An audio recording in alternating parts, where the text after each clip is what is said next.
I'm Arden. I go to Fremont High School, and this is my final milestone. For my modification, I built this robot arm and mounted it onto my hexapod. And I also combined the controls for the hexapod and the robot arm together. So here's a quick demo.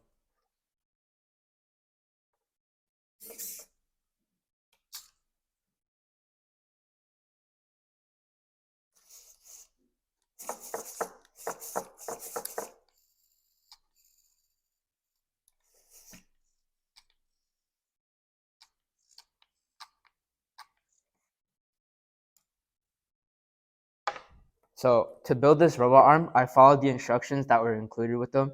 The robot arm is made out of different acrylic parts, and it's mounted on a base plate. It's controlled by 4 different servos, which each move a different part of the arm. And it's controlled by this Arduino Nano, which is plugged into the Nano Shield, where all the controls and the servo is plugged into.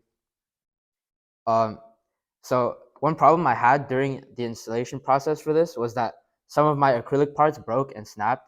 To solve that issue, I used spare parts from Spare Robot Arm. After I constructed the robot arm, I mounted it onto my hexapod using standoffs and screws. So I had to design my own standoffs because the standoffs that I had weren't long enough to mount it on top. So I designed them in Onshape and then 3D printed them. And to mount it, I took the different parts off of the base plate and then screwed holes into the base plate for the different screws and standoffs. And then after that, I added the stuff back onto the base plate and then screwed it on using the standoffs.